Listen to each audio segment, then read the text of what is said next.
What's up, guys? Welcome back to the Montielverse. Good to see each and every single one of you again. I'm your host, Jorge Main Event Montiel, coming at you guys with another video that I never expected to make. So you guys are wondering, AEW? What do you mean AEW? You never talked about AEW. That's not true. I've only done it maybe 2 or 3 times on this channel. But regardless, you guys are absolutely right. I don't usually pay attention to AEW. Don't really, it's not that I don't even care. I just didn't pay attention to AEW. Little backstory first. Take about 30 seconds. I was all into AEW when it first came out, 2019 specifically, and that was due in part to Jon Moxley. Now, as you guys know, or some of you may not know, because I have talked about this before I was a big Roman Reigns fan, which I still consider Roman the greatest of all time because of his run as a tribal chief. But as far as personal preference goes and character and what hits the spot all over for me was the Lunatic Fringe. Dean Ambrose was my favorite wrestler by far when I got into this. I mean, I got into it in 2011. He came out in 2012, late 2012, 2013 on to 2019. He was my favorite by far. I loved his character. I thought he was hilarious. His style, the way he spoke. Everything about Dean Ambrose was the best to me. I thought he was the best of the Shield, period. And for a long time, you couldn't really argue that he wasn't. Because he certainly found his promo skills a lot faster than everybody else, which he already developed in CZW and other promotions. His character was the best. He was funny. In ring, people are always going to go to Seth Rollins, but if we're talking about overall, Ambrose took the cake all the way up to 2019. Then he went to AEW, which he became Jon Moxley again, and I followed him for a couple months before, the pandemic hit, and then it just got lost on me, which is unfortunate because I went back and watched his pandemic run, and it was great. He carried the pandemic, or he carried AEW through the pandemic, just like Roman and Drew did with the WWE. It was awesome. And then, a couple years later, Mercedes Moné, FKA Sasha Banks, who is one of my favorite all-time WWE women's wrestlers, or just wrestlers in general, signed with AEW last year in 2024. Made her appearance. And as far as I'm concerned, Mercedes Moné is the best in-ring performer of this generation, maybe of all time. Because I don't watch a lot of New Japan, that's a whole different world to me. But as far as the Americas, and even some of her, to me, period, screw that. She's the best in-ring performer to me, argue with a wall. You can say it's Charlotte, you could say it's, somebody else, but to me, it's Mercedes. I love her style, I love her transitions into submissions. She's great. So, 2 of my favorite stars are over there. And as I've said in the videos that you've seen before this, if you haven't, go back and watch them. Greatly appreciate if you would. I've stated I've been bored with the WWE. This has been building for weeks. I'm not one to walk away from the weekly shows live. If I can watch them live, I always do. But I have no inclination. I'm bored. Triple H and everything that he's doing is boring the hell out of me right now. I am not interested. I'm not in there. You know what I mean? I'm not very invested in anybody besides Jey Uso, as I mentioned. So I was like, you know what? Screw it. Let's get AEW Double or Nothing on pay-per-view. I got a discount. It was half off. What could go wrong? And I got to tell you something. I was not expecting much. I was expecting some unmitigated violence, mid-matches, you know what I mean? Botch mania, because there's been so many botches that have been posted on social media of AEW by wrestling fans. Oh, this is where the best wrestler. I know you guys have seen them. And then I saw it. I saw AEW Double or Nothing, and I was blown the F away. Like, way off the reservation. I thought that this was the best wrestling premium live event, pay-per-view, I have seen this year. By far, okay? I went to WrestleMania 41 live. And while some of the matches were freaking awesome, they had me at the edge of my seat, there was a good majority of it, and this is 2 nights. There was a good majority of it I could have done without. Like, I don't think I got the bang for my buck on that. Double or Nothing, there was maybe one match that I was just like, really? One match. I was impressed the whole time. The whole time. I loved AEW Double or Nothing. Even the pre-show matches. Anna Jay and her partner, I forget her name, which bothers the hell out of me right now. But they're a great tag team. They went against Penelope Ford and Megan Bayne. That was a great tag team match. Again, this is where it started to piss me off with Zelina and Chelsea. Because they made them look like amateur hour, and they're on the undercard of the undercard. You know what I mean? And you have Zelina over here botching moves in a championship match. What the hell is going on? Anyway, then there was another match with a bunch of luchadores. I remember Bandito was a big one in there. Hologram was in there. Great match, a bunch of high flying. They did a spot where all 4 of them jumped off the top rope at the same time. That was cool. I was like, dude, this is exciting. And then the first match of the night, Mercedes Moné versus Jamie Hayter, blew me away.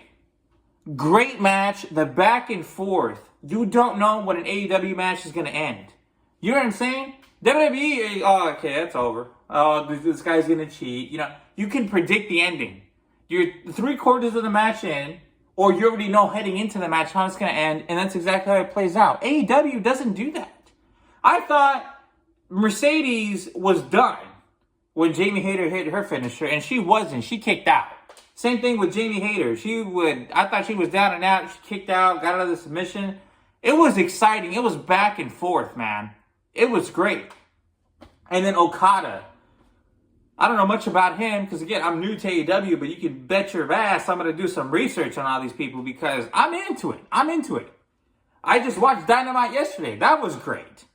Okada versus Speedball. Bailey. Great match. Again, the back and forth, the spots, the attention to detail in the wrestling, the execution of the moves, the storytelling in the ring. You know what I mean? It's so much better right now than WWE. The Anarchy match, Anarchy in the Arena match, whatever it was called, with the Death Riders and the Young Bucks against Kenny Omega, Swerve, Samoa Joe, and all those guys. That was freaking just nuts. It was violence that was very fun. And I didn't expect to be into something like that, but it was so good, dude. The way Moxley was just putting the fork in Powerhouse Hobbs' head. It was crazy. And all this stuff with the forklift and everything, it was so fun. And Willow, when Mina Shafir put that lock through her ear, that was insane, dude. It was so freaking cool. And then, of course, the main event, I know I'm skipping over a couple matches here, but the main event with Hangman Adam Page and Will Ospreay. Now, Ospreay, I don't really like personally as a person outside of the ring, only because he constantly runs his mouth about WWE. He thinks he's better than all the people in ring and all this stuff. I'm like, dude, even if you are, you don't need to keep saying it. Just keep putting on matches like this. Just shut up and do your job. Because if he does that, dude, the work is going to speak for itself. But the match between Hangman Adam Page and Will Ospreay was phenomenal. It was amazing. It was freaking great. It was great. I could not believe what I was watching. The back and forth. You know what I'm saying? The crowd was into it in Phoenix, Arizona. I mean, it was amazing. It was an electric atmosphere. The damn thing was 5.5 hours, and I wasn't bored once. Like, make that make sense. This kicked Saturday Night's Main Event ass. This kicked Backlash's ass. It did kick WrestleMania 41's ass. Oh, yes, it did.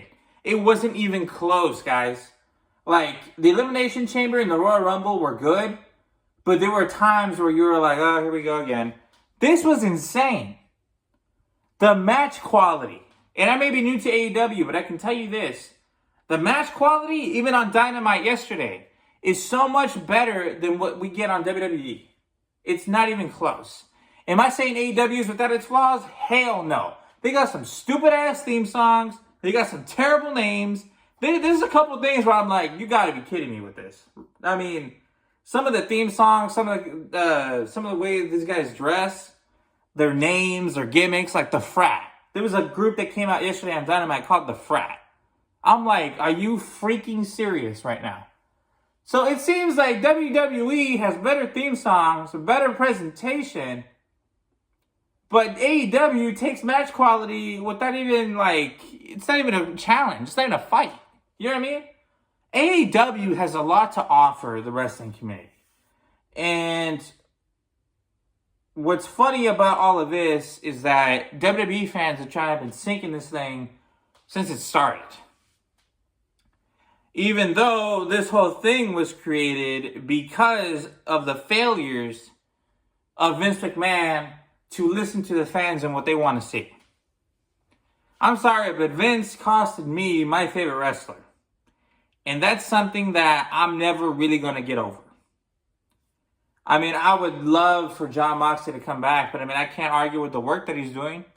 The Death Rider story, I watched the last 8 months of it on YouTube. I was catching the clips and everything. This is what initially got me back into it. Some people think it lacks story, but I mean, it's just like the Rollins story. I mean, the Rollins story is pretty much taken away from the Death Rider stuff. They're trying to take the company over. Rollins thinks he's the only man that's fit for the future. And Moxley is talking about how the industry's been taken over by YouTubers and big corporations. It's not about competition anymore. AEW has failed to become what it was meant to be because of the complacentness of the locker room and the egos in the locker room. Like, that's enough story for me. Like, as long as there's a valid, credible reason as to, you know, what somebody's doing, I'm good with that. You know what I mean? I don't need a 50-page essay about, oh, why did he do this? Why did he do... We don't need it. The Death Riders have been doing great. Jon Moxley has been doing great as champion. And I know I'm in the minority here when I say that, at least for this title run, but I've enjoyed it. I think it's been great. AEW has a lot to offer. And I think I'll be watching it. I watched Collision last week. That one was like, but Dynamite's like, it's a show to watch. So I will be covering AEW. I'm going to learn the names. I'm going to get into the history when it's necessary. So that's the update for AEW. I absolutely enjoyed Double or Nothing, and I hope All In is just as good. Because if it is, dude, I'm going to start like going all into it. Literally, I'll be all in AEW at All In. So I'm excited. If you haven't watched AEW, give it a try. There might be some stupid stuff, but the majority of it is absolutely amazing. I love the crowd. I love the wrestlers. I love the storytelling right now. The matches quality is pretty much the main thing that draws me to it. It's just so good. It's such a good alternative to WWE. And I couldn't speak more highly of it right now. It looks like they're starting to finally get over the CM Punk drama and all that, and they're getting back to what they were meant to do in 2025, which I'm excited to see, because honestly, WWE's been a snooze fest. AEW might just give me something else to hold on to as a wrestling fan until WWE gets their things together. And even then, I don't think I'm going to leave AEW until it gets really stupid again, which I don't really see happening right now. But anyways, guys, thank you so much for watching. I'll see you guys in the next video when it comes out. I'll be trying to do more videos covering Raw, SmackDown. I'm going to try to get in NXT because I will be watching that at a later date. I will be watching AEW Dynamite. I will be watching AEW Collision. So get ready, because I got a lot of content coming. All right, guys. I'll see you guys next video. Deuces.